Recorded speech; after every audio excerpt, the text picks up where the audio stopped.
Dear students, A1 arts classes के channel पर हम आप सभी का स्वागत करते हैं। तो उसके साथ साथ ये भी बतला दें कि पिछले वाले वीडियो में हमने देखा था लेक्चर 1 में यूरोप में राष्ट्रवाद को लेकर के, उसी प्रकार आज का जो हमारा उसी टॉपिक पे आधारित होगा यूरोप में राष्ट्रवाद को लेकर के। तो आइए जानते हैं कि शुरुआती दौर से कुछ बैक ले लें कि राष्ट्रवाद आखिर होता क्या है ना। इनके बारे में हमने आपको पूर्ण रूप से बतलाया भी था कि राष्ट्रवाद क्या होता है ना। तो सिंपल सी बात है कि राष्ट्रवाद एक ऐसी भावना है जो किसी भौगोलिक एवं सामाजिक परिवेश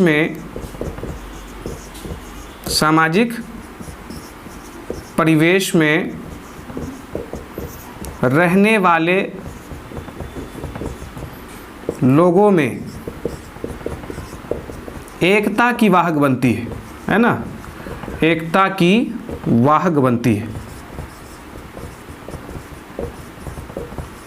उसे हम क्या कहेंगे?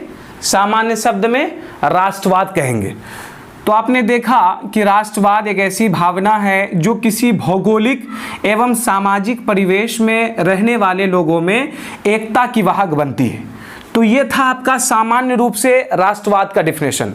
उसी प्रकार आपको यह भी बतला दें कि राष्ट्रवाद को बार बार दोहराया जाता है, या सामान्य शब्द में यह भी कह सकते हैं कि एक व्यक्ति का अपने देश के प्रति जो लगाव होता है, यानी एक सामान्य व्यक्ति या रहने वाले समाज में कोई भी व्यक्ति जिसे अपने देश के प्रति काफ़ी लगाव या अपनी भावना को जो प्रकट करता है, उसे हम सामान्य शब्द में राष्ट्रवाद कहते हैं। उसी प्रकार आखिर राष्ट्रवाद की भावना का आरंभ होने का क्या मकसद था कि यूरोप में राष्ट्रवाद की भावना को बढ़ावा दिया गया, इसी टॉपिक पे आज हम संक्षिप्त रूप से चर्चा करेंगे। लेकिन चर्चा करने से पहले आप लोग इसका स्क्रीनशॉट ले लीजिए। चलिए इनका स्क्रीनशॉट ले लिए, इन्हें साफ कर लेते हैं। तो ये देख लिए।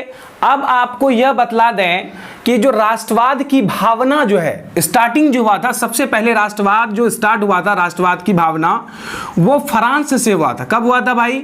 तो सन 1789 ईस्वी में राष्ट्रवाद की भावना का आरंभ हुआ था। आपको बार बार इत्तला करते हैं कि आपने 9th क्लास में अध्ययन किया होगा इस टॉपिक को लेकर के कि फ्रांस में जो है लुई 16वां, यानी फ्रांस का जो शासक था वो लुई 16वां था, जो क्या कर रहा था कि फ्रांस की जनता पर, किसकी जनता पर भाई?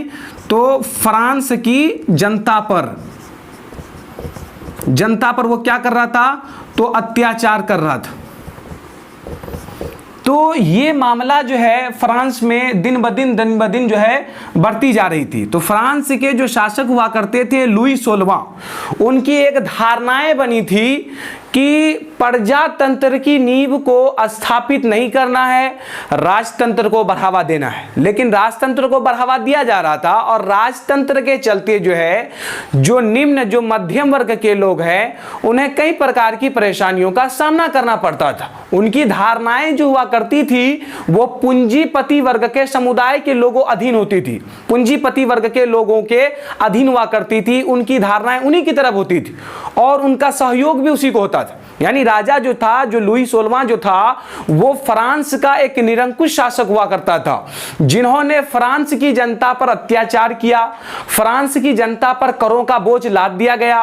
करों का बोझ के नीचे जो है फ्रांस की जनता जो है दबी हुई थी, जिस कारण जो है फ्रांस की जनता अपनी मांगों को पूरा करने के लिए, अपने हक को लेने के लिए फ्रांस में राष्ट्रवाद की भावना का उदय किया। आपको बतला दें, अगर किसी देश में जब किसी प्रकार की समस्या उत्पन्न होती है तो उस देश की क्रियाओं को देख करके दूसरे देश वाले ऑटोमेटिकली सतर्क हो जाते हैं, समझदार हो जाते हैं कि वहां इस प्रकार की क्रिया को जन्म दिया गया जो नुकसानदायक रहा, उस प्रकार की समस्या को हमको नहीं करना है, हमको सिंपल साधारण से करना है।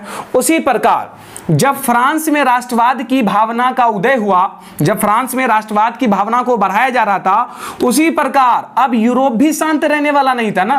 अब यूरोप भी शांत नहीं रहा। अब यूरोप जो है वो फ्रांस का टू कॉपी किया, फ्रांस की टू कॉपी किया उन्होंने, कि जब देखा कि फ्रांस की जनता अपनी मांगों को पूरा करने के लिए जब राजा से लड़ सकता है, जब राजा के विरुद्ध जा सकता है, तो उसी प्रकार हम यूरोप में प्रजातंत्र की नींव को कैसे स्थापित नहीं कर सकते हैं। तो उनकी धारणाएं दिन ब दिन बढ़ती चली गई। और आपको बतला दें कि उस समय यूरोप का शासक हुआ करता था नेपोलियन बोनापार्ट। अब नेपोलियन बोनापार्ट की कुछ अलग धारणाएं हुआ करती थी। उनकी धारणाएं यह हुआ करती थी कि वो लोगों के प्रति जो है अपनी संवेदनाओं को व्यक्त नहीं करते थे। इस कारण जो है यूरोप की जनता भी जो है अब आकर आक्रोश में आ गई। यूरोप की जनता भी जो है अब सतर्क हो चुकी थी, अब वो समझदार बन चुकी थी कि फ्रांस में जब राजा के द्वारा जब वहां की जनता पर अत्याचार किया गया तो वहां की प्रजाओं ने मिलकर अपने अधिकार को ग्रहण किया। उसी प्रकार यूरोप के अन्य क्षेत्रों में भी राष्ट्रवाद की भावना का उदय होता चला गया, जिस कारण नेपोलियन बोनापार्ट का पतन हुआ।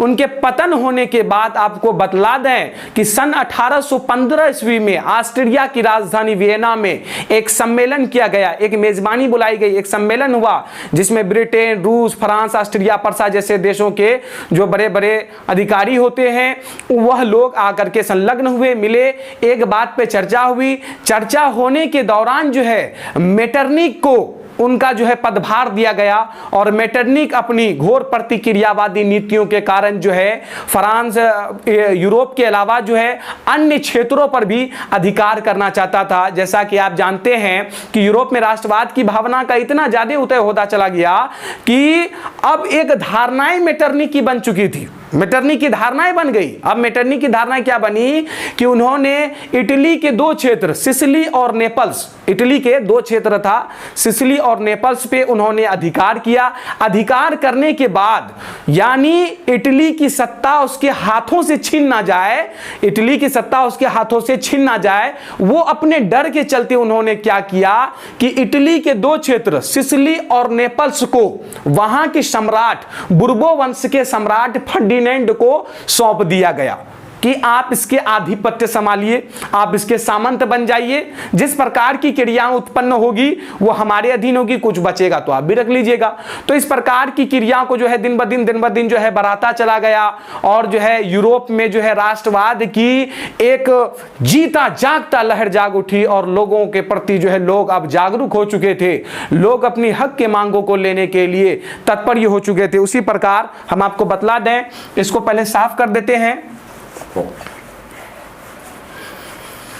तो मोस्ट इंपोर्टेंट टॉपिक रह गया कि वो देख लीजिए आप, है ना, कि इटली के दो क्षेत्र थे, इटली के दो प्रमुख क्षेत्र हुआ करते थे, प्रमुख क्षेत्र थे। कौन कौन था भाई? तो सबसे पहला सिसिली और नेपल्स, सिसिली, ये दूसरा में आ जाएगा आपका नेपल्स। ये एक पॉइंट हो गया। एक पॉइंट और याद कीजिए कि ऑस्ट्रिया की राजधानी, ऑस्ट्रिया की राजधानी कहां थी भाई? ऑस्ट्रिया की राजधानी वियना थी। ठीक है, चलिए इसका एक सबसे पहले आप लोग स्क्रीनशॉट ले लीजिए, ले लिया इसका स्क्रीनशॉट। चलिए इसको साफ कर लेते हैं। तो हमने देखा कि यूरोप में राष्ट्रवाद की भावना जो है दिन ब दिन बढ़ती चली गई, यानी लोग जो है राष्ट्रवाद के प्रति, अपने राष्ट्र के प्रति अपनी संवेदनाओं को बयां करते चले गए, अपनी धारणाओं को प्रस्तुत करते चले गए। उसी प्रकार आपने देखा कि यूरोप में जब नेपोलियन का पतन हुआ, नेपोलियन के पतन के होने के बाद अब वहां के अन्य क्षेत्रों के राजाओं को, अन्य क्षेत्रों के शासकों को यह मौका मिल गया कि यूरोप की जो राजगद्दी खाली है, यूरोप की राजगद्दी पर अब किसका अधिकार होगा। किस शासक को बनाया जाएगा, इस गद्दी का सही हकदार कौन है। तो 1815 में ऑस्ट्रेलिया की राजधानी वियना में एक सम्मेलन बुलाया गया जिसमें रूस, प्रसा, ब्रिटेन, अन्य देशों के लोग जो है इसमें शामिल हुए, चर्चा हुई और उस चर्चा होने के बाद जो है एक प्रस्ताव रखा गया कि अब जो है यूरोप का बागडोर जो है अब मेटरनिख के हाथों में जाएगा। इसी प्रकार आप हम यह कह सकते हैं कि यूरोप में जो है आप देख चुके हैं, जैसे कि यूरोप में जो है नेपोलियन युग का अंत हुआ यानी पतन हुआ, उसके बाद मेटरनिख युग का आरंभ हुआ। एक दो पॉइंट मोस्ट इंपोर्टेंट पॉइंट है वो आप लिख लें। सबसे पहला है कि नेपोलियन बोनापार्ट था। नेपोलियन बोनापार्ट कहां का शासक था भाई? यूरोप का शासक हुआ करता था, यूरोप का शासक था।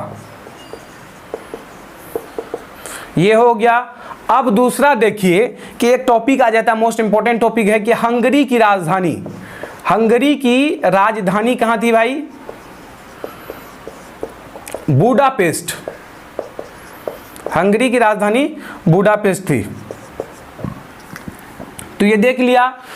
तो उसी प्रकार आज के लिए बस यहीं तक रखिए, मिलते हैं नेक्स्ट वीडियो में, लेकिन बने रहिए हमारे चैनल के साथ। लेकिन हाँ, आपको बता दें कि जो लेक्चर हम देने की जो क्रिया करते हैं, इस लेक्चर को आप ध्यान से सुनें, जो आपको जो है क्लास 10th के बोर्ड एग्जामिनेशन में बहुत ज़्यादा फायदेमंद रहेगा।